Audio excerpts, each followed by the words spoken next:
Avec Léa Bonetto-Marmugy pour parler coiffure et d'un titre de championne du monde que cette charmante demoiselle de 19 ans a décroché le mois dernier à Paris. Léa, j'imagine que autour de vous, tout le monde parle de ce titre, parce que faut-il rappeler que vous êtes coiffeuse au salon Raphaël Perrier au Mans. J'imagine que tous les jours, tout le monde doit vous parler de ce titre. Oui, tout à fait. Beaucoup de clients s'intéressent et me posent des questions. Et puis, y a le journal sur la caisse, donc, donc tout le monde pose des questions et tout le monde s'intéresse. Tout le monde félicite aussi. Donc, bien sûr. C'est Alors, on ne l'a pas dit, c'est un titre de championne du monde artistique, c'est ça? Tout à fait, en catégorie Hair by Night, en technique. Et c'est quoi alors, catégorie Hair by Alors, Night? c'est donc la coiffure qu'on voit juste ici. Oui.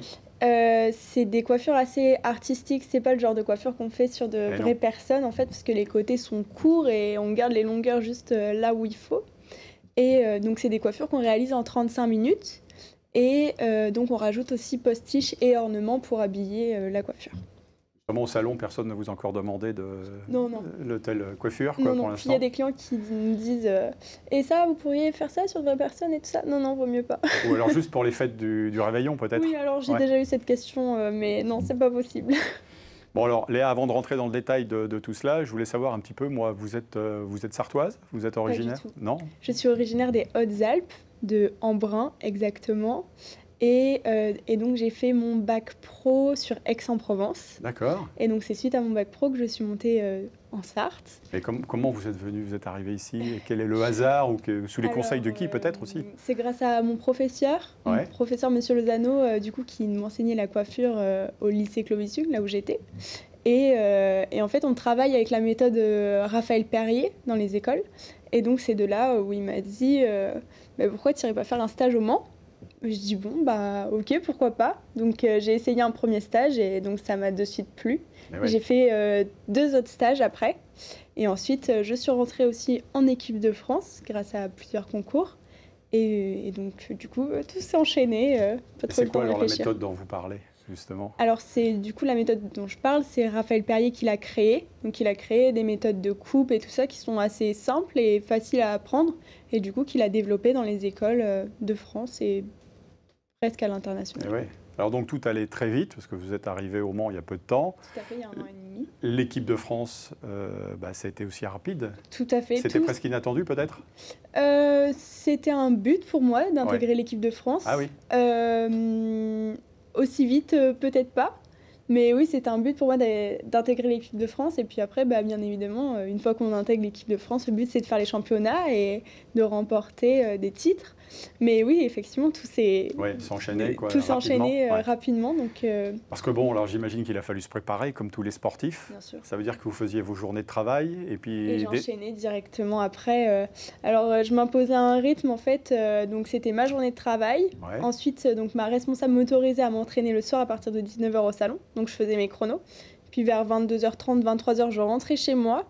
Je mangeais un petit bout et puis après je continuais sur les coupes, les colorations, puis je me réentraînais et puis ça pouvait aller jusqu'à 4h du matin, je comptais plus quoi. Vous parlez de votre responsable, je crois savoir qu'il y a pas mal de championnes qui sont passées ou qui travaillent d'ailleurs au salon. Ma responsable, donc Fanny, a été championne du monde il y a 10 ans. D'accord. Et Raphaël Perrier, qui est aussi président de l'équipe de France, a été 4 fois champion du monde aussi, donc il y a pas mal de candidats ou de postulants ou d'aspirants à l'équipe de France qui viennent s'entraîner au Mans peut-être ou qui font partie des équipes. Alors, il y en a quelques-uns, mais après l'équipe de France vient de toute la France, Montpellier, Nantes.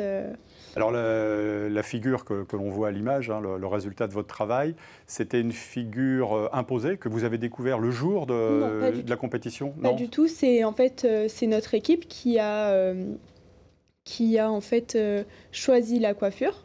On a fait évoluer la coiffure tout au long de l'année. En fait, c'est sur 1 an qu'on a décidé la coiffure qu'on allait faire pour pouvoir s'entraîner tout au long de l'année en fait. Alors pour recontextualiser un petit peu, on peut dire que c'est un championnat du monde, c'est forcément international. Vous savez combien il y avait de compétiteurs, combien de pays? Je pense qu'on était plus d'une trentaine à participer dans ma catégorie. Et après, j'ai vu qu'il y avait une 50aine de pays à participer, je crois. Oui, parce que vous avez été médaille d'or individuelle, mais je crois médaille d'argent aussi par équipe. Par équipe, tout à fait. Et là, sur un autre projet, un autre type de coiffure, peut-être par équipe ou comment ça non, se passe? alors en fait, pendant le championnat du monde, on a effectué 2 coiffures qui sont à peu près similaires, sauf que la première, on part sur cheveux mouillés. On a aussi 35 minutes pour la réaliser et on ne met pas du tout tout ce qui est postiche et ornement. Et la deuxième, c'est celle que j'ai réalisée juste ici. Et en fait, on a aussi 35 minutes. Les deux sont un combiné et ça fait du coup, on peut avoir un titre en équipe. D'accord. Et là, alors, le fait, quand on est en équipe de France comme ça veut dire qu'on y reste ou c'est quoi? Il y a une prochaine compétition bientôt ou peut-être oui, il y a des championnats de France au mois d'avril, il me semble. Ouais. Et les prochains championnats du monde au mois de septembre prochain. Léa, c'est quelque chose que vous avez toujours voulu faire, la coiffure? Oui. Ouais. Je me suis jamais trop posé de questions, je crois. Oui. Et puis j'ai ma tante et ma cousine qui sont coiffeuses aussi. J'allais vous poser la question, est-ce que vos parents, est-ce qu'il y a des... J'ai une tante et une cousine qui sont coiffeuses. Ouais. Alors comment ça s'est passé une fois que vous avez été sacrée? Bon, on l'a vu là sur les images. Ça a été, pour vous, c'était la surprise ou vous étiez déjà un petit peu au courant depuis quelques minutes? Non, ça a vraiment été l'étonnement. Vraiment la surprise. Du coup, on a été 3 dans ma catégorie à participer. On était une équipe de 3 dans ma catégorie. Et on a fait 3, 2, 1. Ah oui, ça a vraiment 1, été 2, 3 sur le podium. Donc, le triplé. Du coup, Et ce qui nous a permis la médaille d'argent par équipe. Ça veut dire que les Français, on coiffe mieux que les autres, quoi. On a vraiment un petit coup de patte. Cette année, on a vraiment sûrement. des spécialistes, des talents. Cette année, sûrement, oui. Pourquoi pas. Ouais. Alors ça veut dire qu'une fois qu'on a le titre en poche, il y a peut-être des coiffeurs, des salons à Paris ou ailleurs qui vous ont peut-être déjà sollicité ou approché, pas eu de contact, par rapport comme ça se passe à des salons dans le sport. Non, j'ai pas forcément eu de contact. Après, moi, je veux vraiment rester au salon où je travaille et continuer en équipe de France, parce que j'ai encore beaucoup de choses à apprendre, que ce soit l'un ou l'autre. C'est ce que j'ai pu lire. J'ai que 19 ans, donc... Ouais. Ah, c'est ça qui est un peu étonnant, quoi. C'est que vous n'avez pas beaucoup d'expérience encore, de pratique, mais paradoxalement, vous arrivez déjà à faire des choses, on va dire, atypiques. C'est ça. Mais bon, bravo en tout cas, parce que c'est une belle... C'est une belle réussite, une belle récompense pour vous, pour l'équipe aussi que vous avez représentée, l'équipe de France, puis le salon, parce qu'on l'a dit tout à l'heure, c'est vrai qu'il y a votre responsable, mais il y a eu d'autres champions du monde qui sont passés, ou qui sont encore, qui travaillent peut-être au salon? Non. Non, ça y est. Non, on n'est que deux, du coup. Ouais. Et autour de vous, vous avez des frères, des sœurs aussi qui se destinent à la coiffure? Non, pas du tout. Pas du tout. Mais ils sont encore petits, ils ne savent pas trop ce qu'ils veulent faire encore. Ouais, là, vous ne savez pas encore ce qu'ils feront, Donc là, le quotidien, le fait de savoir que vous êtes championne, vous le disiez tout à l'heure en préambule, c'est vrai que tous les jours, on doit vous poser la question. Voilà, vous avez été pas mal sollicité par les médias, notamment parisiens. Tout à fait. Il y a eu des images, ça fait plaisir autour de vous, dans l'environnement, vos parents, la famille, de voir que... Oui, je ne sais plus trop où donner de la tête. Ouais. Mais c'est bien, c'est sympa à faire. Il faut profiter de ces moments. D'un point de vue technique, vous, les coupes que vous préférez, les choses que vous... En salon? Oui, en salon, oui. J'aime beaucoup faire le balayage, par exemple, tous les effets de lumière et tout ça. La coupe, tout ce qui est événementiel, les chignons, c'est vraiment ce qui me plaît. Ça, c'est la partie technique, mais il y avait aussi, on va pas dire entre guillemets, une partie physique, parce que vous vous êtes préparé le jour de la compétition.